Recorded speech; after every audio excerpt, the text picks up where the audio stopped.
all for coming to the MCHLT PRC Communications Seminar. Today we have Dee Boling, who is the Director of Communications for the School of Public Health. And she's going to talk about nonprofit newsletters, how to capture attention, and tell the world about your program. And we're really happy to have her. She has a lot of experience. She actually used to be with the PRC.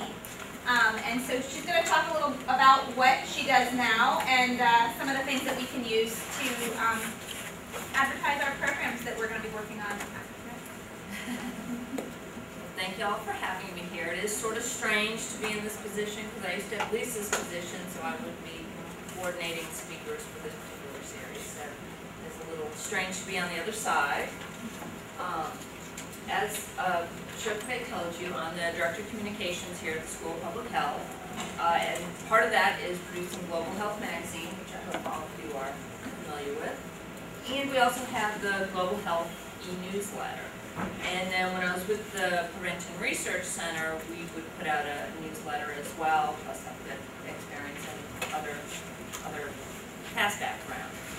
But today we're going to talk about the different kinds of newsletters. I'm going to try and show you what to consider before launching a newsletter. And then we're going to also look at what elements you're going to need once you start working at producing that letter. And we'll try and look at some best practices in doing that. So, what is a newsletter?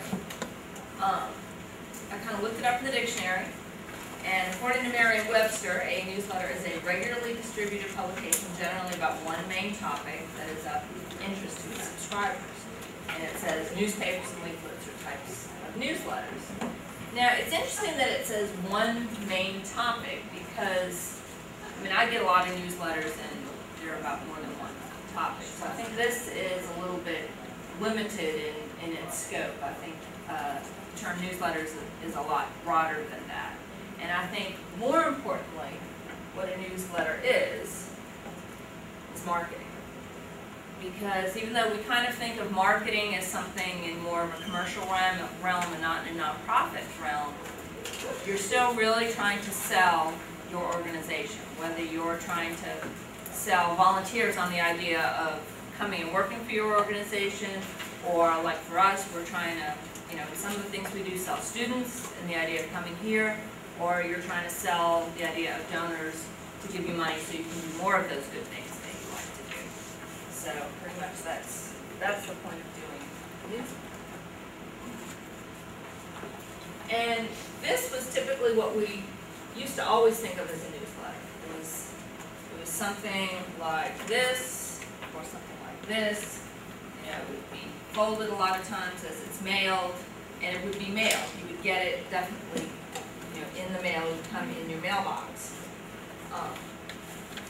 And we still get those today, but a lot of times this is what's a newsletter today.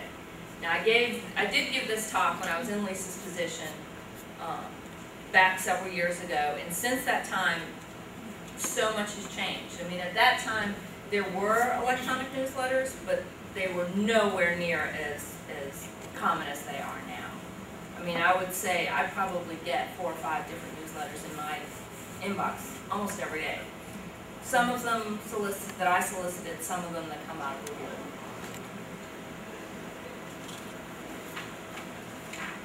So now, something else to note, and I'll talk about that in a little bit, is just because this has become really, really common does not mean that this is better than this. And there's different reasons for doing this and different reasons for doing that or doing that.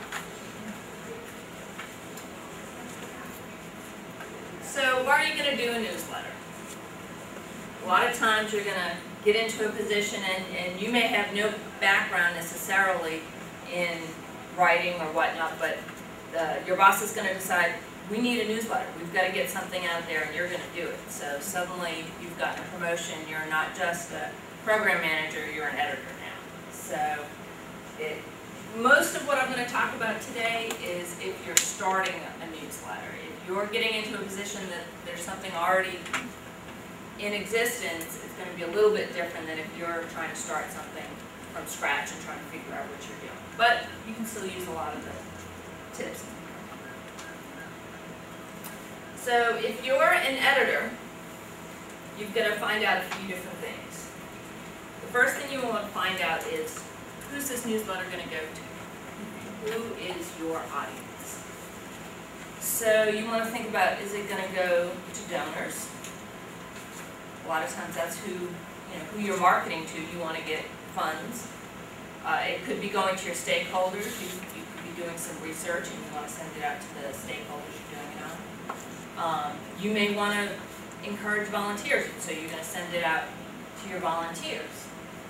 You could be doing a lot of research and you want to do something for the researchers. So the most critical thing is figuring out who your newsletter is going to go to. You can't go on to the next step until you find that first thing out.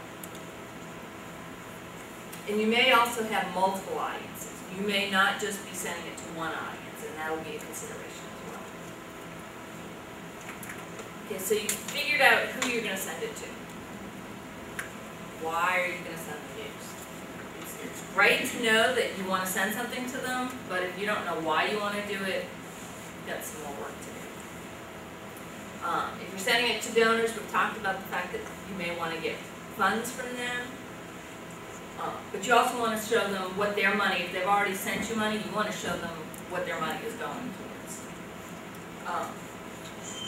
You might want to share what your program is doing to the stakeholders. If you're working in a particular neighborhood, you're going to want to show them what you're doing there. You're not just coming in and doing stuff and leaving. You want to kind of give them an idea over time what's going on. You might want to show volunteers what they have, what you have to offer them, what kinds of things, programs you do, and get them excited into being a part of your organization.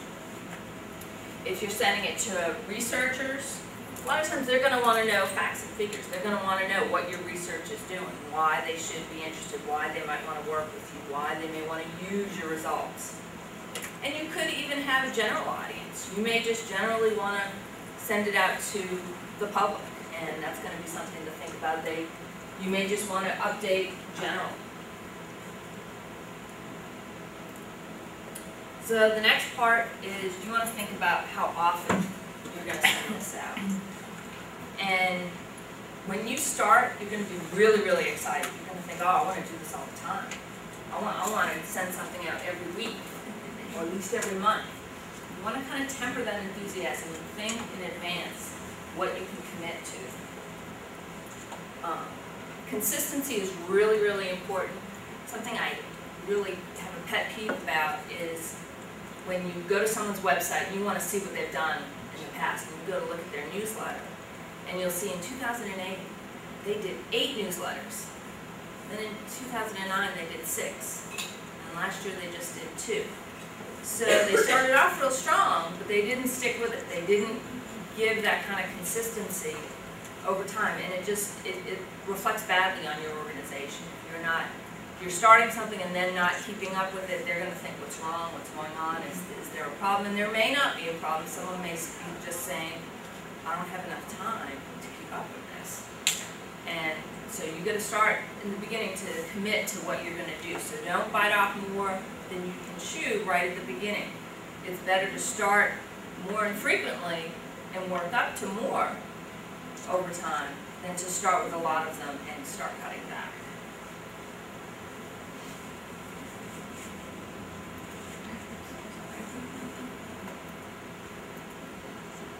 So then you're going to want to think about what format you're going to use.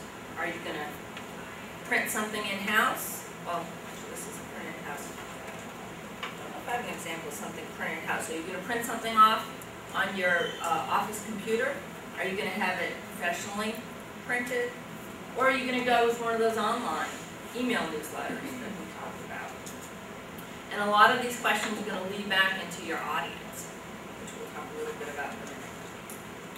And then the last thing to find out before you start is what's your budget. Because you may want to do a really glossy, really wonderful, high impact piece, and find out you only have a budget to send an e-newsletter out twice a year. So a lot of times that's going to be something you want to know right up front before you get too excited and too much work done. in on something else. Now we've already talked a little bit about printed versus digital.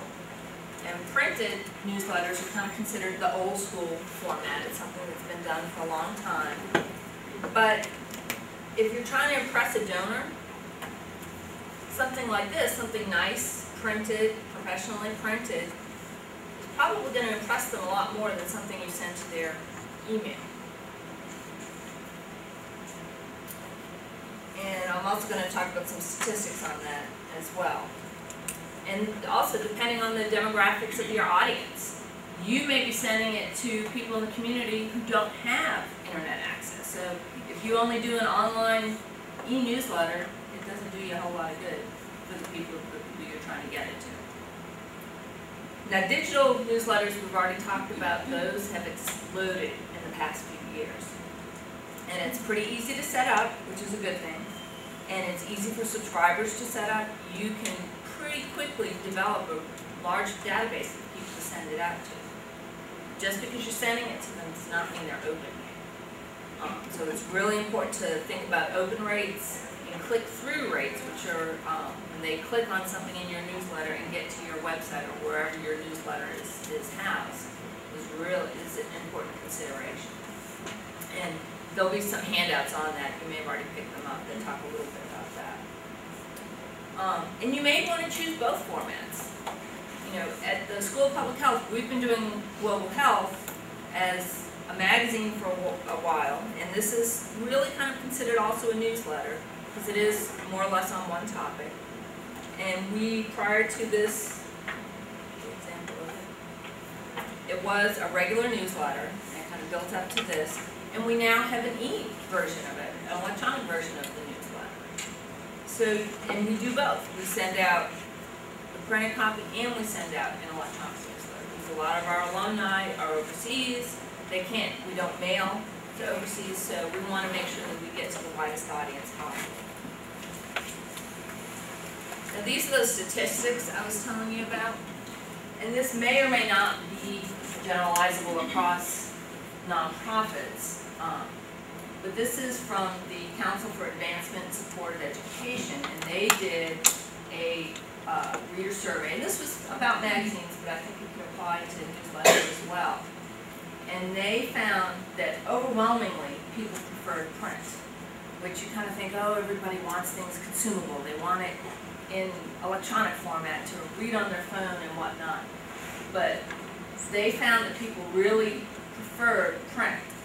Now, it did vary by age, but still, generally people wanted things print. Now, this does not necessarily apply to nonprofits, but I do think it's important to bear in mind. I know personally, the thing I like about a printed piece is that I can take it with me everywhere. You know, a lot of times I don't want to be reading a newsletter on my iPhone. I like the iPhone for a lot of things, but not necessarily reading a feature article.